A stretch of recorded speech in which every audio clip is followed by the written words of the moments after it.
अस्सलाम वालेकुम dear students, welcome to the biology class. आज हमारे लेक्चर नंबर 3 है। As you know chapter number 1 बेटा हमने स्टार्ट किया हुआ है ह्यूमन डाइजेस्टिव सिस्टम का। लेक्चर नंबर 3 और हमने इस चैप्टर में डाइजेस्टिव सिस्टम को स्टार्ट किया हुआ था। उसका फर्स्ट पार्ट ओरल कैविटी हमने प्रीवियस लेक्चर में डिस्कस कर लिया था। सेकंड पार्ट आज हम डिस्कस करेंगे फेरेंक्स एंड एसोफेगस और थर्ड पार्ट स्टमक, वो भी हम आज के लेक्चर में ही कवर अप करेंगे। Pharynx it is the second part of the digestive system, जिसको हलक और गला भी कॉमन बोला जाता है। इसके बारे में देखेंगे हम कि ये है क्या और इसका फंक्शन क्या है। एज इट इज इसोफेगस के बारे में भी हम देखेंगे ये क्या है, इसकी लेंथ कितनी है, क्या फंक्शन प्रोवाइड करता है। इस फेरेंक्स जो है ये हमारे पास छोटी सी मुख्तसर सी ट्यूब होती है, शॉर्ट ट्यूब सी होती है, 12 सेंटीमीटर की होती है। ओरल कैविटी जो है हमारे पास, ओरल कैविटी के बाद ये 12 सेंटीमीटर की, ये 12 सेंटीमीटर की इतनी छोटी सी हमारे पास क्या होती है, फेरिंक्स, जिसको हम उर्दू में कॉमन हलक या गला बोलते हैं, ट्यूब होती है। मसल्स का मिलकर बना हुआ ये पैसेज होता है, रास्ता होता है, और ये ट्रांसपोर्ट करती है खुराक और हवा दोनों को। नेजल कैविटी से एयर जाएगी और ये भी हलक से गुजर के हमारे फेफड़ों में जाएगी, और ओरल कैविटी से फूड जाती है और ये भी हमारे हलक से गुजर के जाती है। ये तो एक कॉमन पैसेज वे है। फेरिंक्स में जो है साथ ही नीचे एपिग्लॉटिस मौजूद होता है, जो कि ट्रैकिया के ऊपर जो है इसकी ओपनिंग के ऊपर मौजूद होता है। जब हम निकलते हैं कोई भी फूड तो तब ट्रैकिया क्या हो जाता है, ट्रैकिया के ऊपर जो एपिग्लॉटिस है वो इस तरीके से डाउन होके उसकी ओपनिंग को बंद कर देती है। जैसे यहाँ पे पिक्चर में मैंने दिखाया डायग्राम में, ये ओपन होके बंद होगी, ये एपिग्लॉटिस नीचे होके ट्रैकिया को उसने बंद कर दिया है, और फिर यहाँ से फूड जो है वो इसमें चली जाती है, फेरेंक्स से होके एसोफेगस में चली जाती है। तो हमारे पास जो नेक्स्ट टॉपिक है, नेक्स्ट जो पार्ट है डाइजेस्टिव सिस्टम का, वो एसोफेगस है। ये फेरेंक्स की निस्बत ये लंबी ट्यूब होती है और इसकी लेंथ कितनी होती है, 25 सेंटीमीटर, और ये क्या करती है, ये सिर्फ और सिर्फ फूड को ट्रांसपोर्ट करती है। जबकि फेरिंक्स जो है वो क्या कर रहा था, खुराक और हवा दोनों को ट्रांसपोर्ट कर रहा है, जबकि जो एसोफेगस है वो जस्ट फूड को ट्रांसपोर्ट करती है। कहां से, ओरल कैविटी से स्टमक तक पहुंच जाती है। अब जब एसोफेगस जो इतनी लंबी ट्यूब है 25 सेंटीमीटर की, इस लंबी ट्यूब से जो फूड गुजर कर स्टमक के अंदर जाती है, तो ये जिस मूवमेंट के थ्रू जाती है, जिस प्रोसेस के थ्रू, उसको हम क्या कहते हैं, पेरिस्टालसिस कहते हैं। पेरिस्टालसिस हमारे पास है क्या, ये एक वेव की तरह का, वेव की तरह का ये मसल्स किसके, जो एसोफेगस की वॉल के अंदर जो मसल्स होते हैं, आप ये देखें यहाँ पे ये कॉन्ट्रैक्ट भी होते हैं और साथ ही क्या हो रही होती है, रिलैक्स भी हो रही होती है। तो ऑल्टरनेटिव कॉन्ट्रैक्शन और जो रिलैक्सेशन होती है, स्मूथ जो मसल्स होती हैं एसोफेगस की वॉल के अंदर, उसको हम क्या कहते हैं, पेरिस्टालसिस कहते हैं। और पेरिस्टालसिस के साथ ही बोलस जो है वो स्लाइटली मूव करता जाता है किसकी तरफ, स्टमक की तरफ। क्लियर है। अब जब हम स्टमक की तरफ, जैसे फूड स्टमक में एंटर होती है, तब हम ये देखेंगे कि स्टमक कौन सा ऑर्गन है और डाइजेस्टिव सिस्टम के अंदर इसका क्या रोल है, और स्टमक के इटसेल्फ खुद कितने पार्ट्स हैं। स्टमक जो है हमारे पास एक ऑर्गन है, ये एक बैग लाइक ऑर्गन है। बैग यानी कि एक थैले की तरह का ऑर्गन है, जिसके अंदर स्पेस क्या है, वो खाली है, एम्प्टी है, और इसकी शक्ल क्या होती है, जे शेप होती है। स्टमक के अगर हम पार्ट्स की बात करें तो इसके दो पार्ट्स हैं। क्लियर है। कौन से दो पार्ट्स हैं, एक वो पार्ट है, फर्स्ट पार्ट जो कि डायरेक्ट ये इसोफेगस है, इसोफेगस के बाद जो ये वाला पार्ट आएगा, इसको हम क्या कहते हैं, कार्डियक एंड बोलते हैं। ये है कार्डियक एंड, जो फर्स्ट पार्ट आएगा आफ्टर द इसोफेगस। जो उसके बाद स्मॉल इंटेस्टाइन से पहले वाला जो पार्ट आ जाएगा, उसको हम क्या कहेंगे, पाइलोरिक एंड कहते हैं। ये सेकंड पार्ट होता है स्टमक का। इन दोनों एंड्स के स्टार्टिंग के ऊपर, यानी कि जहां पे इसोफेगस और स्टमक आपस में मिल रहे होते हैं उस जंक्शन पे, और स्टमक और स्मॉल इंटेस्टाइन जिस जंक्शन पे मिल रहे होते हैं, उन जंक्शन के ऊपर मसल्स का रिंग ऑफ स्ट्रक्चर होते हैं, जिसको हम क्या कहते हैं, स्फिंक्टर्स बोलते हैं। मसल्स का रिंग लाइक स्ट्रक्चर होता है, और ये मौजूद कहाँ पर होते हैं, यहाँ पे मैंने क्लियर डायग्राम बनाई है। एसोफेगस और स्टमक, इनके जंक्शन के ऊपर ये रिंग लाइक स्ट्रक्चर है, क्योंकि ये कार्डियक पोर्शन के ऊपर है, तो इस स्फिंक्टर को हम क्या कहते हैं, कार्डियक स्फिंक्टर। और जो दूसरा स्फिंक्टर है वो कि स्टमक और स्मॉल इंटेस्टाइन की जो जंक्शन है यहाँ पर मौजूद है, और इस एंड को हमने, स्टमक के इस एंड को क्या बोला था, पाइलोरिक एंड बोला था। तो क्योंकि ये पाइलोरिक एंड के ऊपर ये स्फिंक्टर मौजूद है, जिसको हम क्या बोलते हैं, पाइलोरिक स्फिंक्टर बोलते हैं। इन दोनों के फंक्शंस को अगर हम देखें, तो स्टमक से बोलस जो है जब एसोफेगस से स्टमक के अंदर इंटर होगा तो वापस ये स्टमक से वापस एसोफेगस में, स्टमक से वापस एसोफेगस में ना जाए, उसकी एंट्री बैक को क्या करती है, बचाता है कार्डियक स्फिंक्टर। जब स्टमक के अंदर फूड आ जाती है तो उसकी मुकम्मल डाइजेशन के बाद जो पाइलोरिक स्फिंक्टर होता है उस फूड को जो कि स्टमक के अंदर है उसको स्लाइटली कंट्रोल पोर्शन के अंदर स्मॉल इंटेस्टाइन में उसको ट्रांसफर करता है, उसको मूव करता है थोड़े थोड़े पोर्शंस में। तो ये रोल है हमारे पास कार्डियक स्फिंक्टर का और पाइलोरिक स्फिंक्टर का। ये तो हो गए स्टमक के पार्ट्स। अगर हम स्टमक का फंक्शन देखते हैं अब, स्टमक जो है वो डाइजेस्टिव सिस्टम के अंदर कौन कौन से फंक्शन जो है वो परफॉर्म करता है, तो इसकी मेजरली दो फंक्शंस होती हैं मैदे के, स्टमक के। सबसे पहले तो ये आर्जी तौर पर खुराक को स्टोर करता है टेम्परेरी तौर पर, और ये कब तक स्टोर करता है, 2 से 3 घंटे तक जो है वो स्टोर करता है। 4 to 5 में भी सब में लिखा हुआ है कि ये फूड जो है ये स्टोर करता है। जब ये इतनी आवर्स के लिए टाइम के लिए फूड स्टोर करता है तो तभी भी स्टमक के अंदर दूसरा प्रोसेस भी कंटिन्यू हुआ होता है, और वो उसका प्रोसेस क्या होता है, फूड की डाइजेशन हो रही होती है। फूड की डाइजेशन यानी कि फूड के अंदर जितने भी जो हमारे पास लार्ज मॉलिक्यूल्स है, whether they are the carbohydrate, protein और समथिंग, लेकिन स्टमक के अंदर प्रोटीन की होती है डाइजेशन, तो वो लार्ज मॉलिक्यूल को क्या किया जाता है, ब्रेक डाउन किया जाता है इनटू द स्मॉलर वे, जिसको हम डाइजेशन बोलते हैं। फूड की डाइजेशन जो है स्टमक के अंदर दोनों तरीके से की जाती है, मैकेनिकली भी यानी कि लार्जर को स्मॉलर कंपाउंड में भी तोड़ा जाएगा, और इसकी केमिकल्स के जरिए से भी क्या की जाती है, टोटली डाइजेशन की जाती है। जो मैकेनिकल डाइजेशन स्टमक के अंदर की जाती है वो जिस प्रोसेस के थ्रू करते हैं उस प्रोसेस को हम क्या कहते हैं, चर्निंग कहते हैं।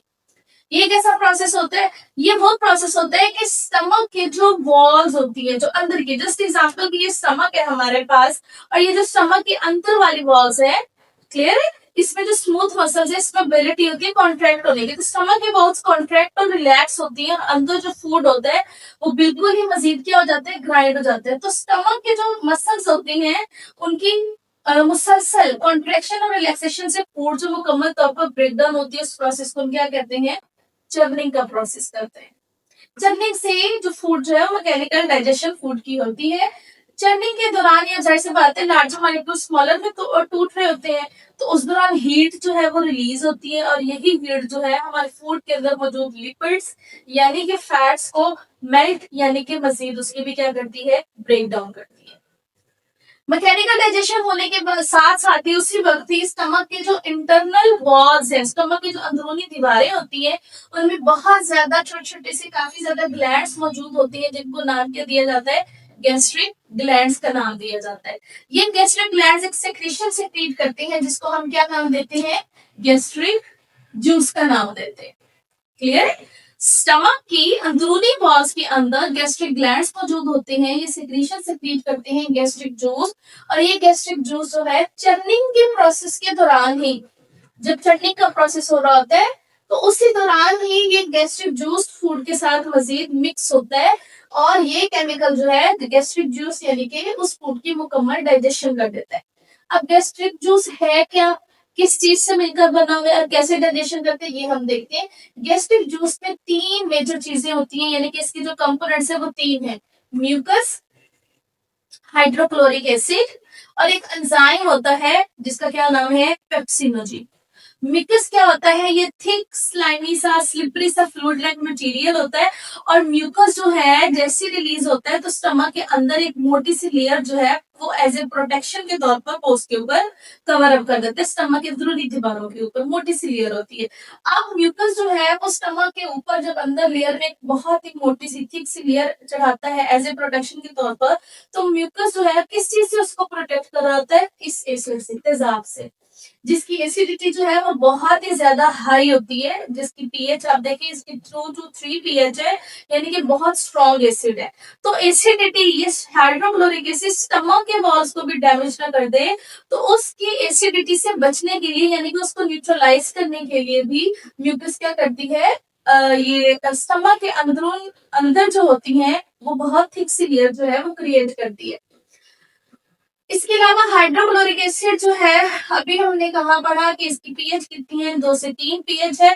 फंक्शन इसका क्या है कि फूड के अंदर अगर कोई भी जर्म्स होते हैं, कोई भी जरासीम है, कोई भी डिजीज कॉजिंग पैथोजन बैक्टीरिया वगैरह अगर फूड के साथ हमारे स्टमक में एंटर हुए हैं तो वो उस फूड में मौजूद उन जर्म्स और बैक्टीरिया को क्या कर देता है, किल कर देता है।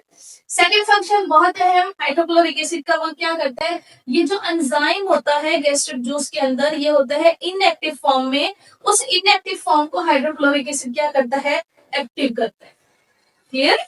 अब हम इस एंजाइम को पढ़ते हैं, पेप्सिनोजिन एंजाइम को, ये है कि ये इनएक्टिव फॉर्म होती है और इसको एक्टिव करने के लिए किस चीज की जरूरत होती है, हाइड्रोक्लोरिक एसिड की, और उसकी एक्टिव फॉर्म हमारे पास क्या कहलाती है, पेप्सिन कहलाती है। हमारे पास जो एंजाइम है गैस्ट्रिक जूस के अंदर पेप्सिन, ये असल में क्या कर रही है, डाइजेशन कर रही है किसकी, लार्ज प्रोटीन्स की इनटू द पेप्टाइड्स के। क्लियर। पेप्सिनोजिन इटसेल्फ किस शक्ल में रिलीज हुआ, इनएक्टिव फॉर्म में रिलीज हुआ, इसको एक्टिव किसने कराया, हाइड्रोक्लोरिक एसिड ने, और इसकी एक्टिव फॉर्म क्या कहलाती है, पेप्सिन। और ये पेप्सिन क्या कर रहे हैं, किस चीज की डाइजेशन कर रहे हैं, लार्जर मॉलिक्यूल्स होते हैं, कंपाउंड्स होते हैं, प्रोटीन्स, उन तमाम प्रोटीन्स को, लार्जर मॉलिक्यूल्स को तोड़ता है, छोटी छोटी चेन्स होती है, स्मॉलर चेन्स होती है अमीनो एसिड की, वो जो smaller chains of amino acids होती है उसको हम क्या कहते हैं, पेप्टाइड्स। तो लार्जर प्रोटीन्स को किसमें तोड़ा जाता है, स्मॉलर मॉलिक्यूल्स होती है, पेप्टाइड्स होती है, उसके अंदर तोड़ा जाता है। क्लियर। अब यहां से जो बोलस इंटर हुआ था स्टमक के अंदर, और स्टमक में उसकी वॉल्स की कॉन्टिन्यूस कॉन्ट्रैक्शन रिलैक्सेशन से, यानी कि चर्निंग के प्रोसेस और गैस्ट्रिक जूस के मिक्स होने के बाद फूड जो है एक सूप लाइक मिक्सचर के साथ जो है, सूप लाइक मिक्सचर की शक्ल में जो है वो कन्वर्ट हो जाती है, पतला सा लिक्विड सा मटेरियल बन जाती है। तो उस liquid soup like mixture of food को अब हम क्या नाम दे रहे हैं, काइम। जब ये माउथ कैविटी में था, और जब आप देखें यहाँ इस फिगर से जब ये नीचे स्टमक में एंटर हो रहा होता है तो तब ये क्या कहलाता है, बोलस की शक्ल में होता है फूड, लेकिन जब ये स्टमक के अंदर पहुंच जाता है तो डाइजेशन के बाद ये सूप लाइक मिक्सचर बन जाता है, जिसको हम क्या कहते हैं, काइम। यही काइम जो है फिर अब यहाँ पाइलोरिक स्फिंक्टर के जरिए से किसमें एंटर हो जाता है, स्मॉल इंटेस्टाइन से। ये हमारे पास स्टमक का फंक्शन, कि स्टमक जो है वो फूड को टेम्परेरी स्टोर करता है, साथ में इसकी मैकेनिकली डाइजेशन चढ़ने के प्रोसेस से करता है, और केमिकल डाइजेशन होती है इसमें गैस्ट्रिक जूस की मदद से। गैस्ट्रिक जूस कौन रिलीज करते हैं, गैस्ट्रिक ग्लैंड रिलीज करती हैं। हम गैस्ट्रिक ग्लैंड का स्ट्रक्चर जो है हम यहाँ पे अब स्टमक में देखेंगे। स्टमक का जब हम अगर लॉन्गिट्यूडनल सेक्शन कट करें तो इनकी जो मसल्स होती हैं, स्मूथ मसल्स होती है, स्टमक के वॉल्स के अंदर होती है। हमने पढ़ा था लास्ट 9th में बेटा कि जो स्टमक के वॉल्स होती हैं उसमें जो स्मूथ मसल्स होती है उसकी 3 लेयर्स होती हैं, लीनियर लेयर होती है, सर्कुलर लेयर होती है, और ओब्लिक लेयर होती है। क्लियर है, मिडल में सर्कुलर होती है। अब ये जो 3 लेयर्स के अंदर, अब स्टमक के जो अंदर कैविटी होती है, जो उसके अंदर वाली लाइनें होती है ना, वो इस तरीके से ऐसे पिट्स के फॉर्म में होती हैं, ऐसे उभार लाइक, बर्ड्स लाइक काफी ज्यादा स्ट्रक्चर्स बने हुए होते हैं। उसको हम जब यहाँ से निकाल रहे हैं तो आप देखिए ये ऐसे पिट्स होती हैं, इस तरीके से ऐसे पिट्स होती हैं। फिर अगर हम देखें तो इसमें गैस्ट्रिक ग्लैंड्स होते हैं, मौजूद होते हैं। गैस्ट्रिक ग्लैंड की अगर हम बात करें तो इसमें 3 डिफरेंट टाइप्स के सेल्स मौजूद होती हैं गैस्ट्रिक ग्लैंड्स के। गैस्ट्रिक जूस को रिलीज करने के लिए इसमें 3 मुख्तलिफ किस्म के सेल्स होते हैं। 3 मुख्तलिफ किस्म के सेल्स इसमें क्यों होते हैं, क्योंकि हमने अभी पढ़ा है कि गैस्ट्रिक जूस जो है वो 3 डिफरेंट कंपोनेंट से बना है। तो गैस्ट्रिक ग्लैंड्स के अंदर म्यूकस सेक्रीट करने वाले सेल्स सेपरेट हैं, हाइड्रोक्लोरिक एसिड रिलीज करने वाले सेल्स जो है वो सेपरेट है, और पेप्सिनोजिन रिलीज करने वाले सेल्स जो है वो इसमें सेपरेट है। सबसे पहले, और आप अगर देखें तो ज्यादा क्वांटिटी में कौन से सेल्स मौजूद हैं, म्यूकस सेक्रीट करने वाले सेल्स जो हैं वो मौजूद हैं। उसके बाद हाइड्रोक्लोरिक एसिड सेक्रीट करने वाले सेल्स हैं, और उसके नीचे लास्ट में हमारे पास पेप्सिनोजिन सेक्रीट करने वाले सेल्स हैं, यानी कि एंजाइम जो कि प्रोटीन को डाइजेस्ट करता है, उस प्रोटीन को डाइजेस्ट करने वाले एंजाइम जो कि क्या है हमारे पास, पेप्सिनोजिन, उसको सेक्रीट करने वाले सेल्स मौजूद है। यहाँ पे मैं आपको बताते चलूं कि जो हाइड्रोक्लोरिक एसिड जो है इसको सेक्रीट करने वाले जो सेल्स होते हैं वो जब स्टमक की कैविटी में इसको सेक्रीट करेंगे तो ये एज ए मुकम्मल हाइड्रोक्लोरिक एसिड यानी कि एज ए एसिड इसको रिलीज नहीं करते, बल्कि ये आयंस की शक्ल में इसको रिलीज करती हैं, हाइड्रोजन आयन और क्लोराइड आयन की शक्ल में। हाइड्रोजन आयन और क्लोराइड आयन की फॉर्म में ये इसको उसकी कैविटी के अंदर ल्यूमेन जो होता है इसकी कैविटी के अंदर स्टमक के अंदर उसके अंदर रिलीज करते हैं जहां पे ये दोनों ज्वाइन होते हैं और फिर ये हाइड्रोक्लोरिक एसिड जो है बेटा ये बनाते हैं। इसी तरीके से सेक्रेटिंग सेल्स जो होते हैं ये वाले एंजाइम सेक्रेटिंग सेल्स ये भी पेप्सिनोजेन एक्टिव फॉर्म में नहीं रिलीज करते बल्कि किस फॉर्म में करते हैं इनएक्टिव फॉर्म में। इनएक्टिव फॉर्म में रिलीज करेंगे यहाँ से दोनों आयंस होंगे ये ज्वाइन होंगे हाइड्रोक्लोरिक एसिड होते हुए बनाएंगे। फिर जैसे हाइड्रोक्लोरिक एसिड वहां से बनेगा वो फिर क्या करेगा पेप्सिनोजेन जो कि इनएक्टिव फॉर्म में इसको किसमें कन्वर्ट कर देगा पेप्सिन में कन्वर्ट कर देगा। क्लियर है बेटा। अब जब अगर हम काइम की बात करें तो काइम जो है जब इसके अंदर काइम जब बन जाता है स्टमक के अंदर फूड जो है काइम की शक्ल में आ जाती है चर्निंग के प्रोसेस के बाद और डाइजेशन के बाद फूड जो इसमें हो जाएगी तो फिर काइम जो है अब पाइलोरिक स्फिंक्टर ये जो रिक्टो मसल था जो भी कंट्रोल कर रहा है पाइलोरिक स्फिंक्टर के जरिए से स्मॉल इंटेस्टाइन में थोड़े थोड़े पोर्शंस के जरिए से एज इट इज होल सारे का सारा काइम नहीं इकट्ठे पूरे का पूरा स्मॉल इंटेस्टाइन में चला जाएगा थोड़ा थोड़ा एक ही वक्त में पाइलोरिक स्फिंक्टर कितना भेजता है 5 ml से लेकर या तो 15 ml तक तो है ये उसमें स्मॉल इंटेस्टाइन में पाइलोरिक स्फिंक्टर जो है अलाउ करता है काइम को स्मॉल इंटेस्टाइन के जरिए से। क्लियर है। ये है स्टमक स्टमक के पार्ट्स स्टमक का फंक्शन यानी कि स्टमक का रोल डाइजेस्टिव सिस्टम के अंदर। आई होप आपको आज का लेक्चर अच्छे से समझ आया होगा। मिलते हैं नेक्स्ट लेक्चर में। अल्लाह हाफिज।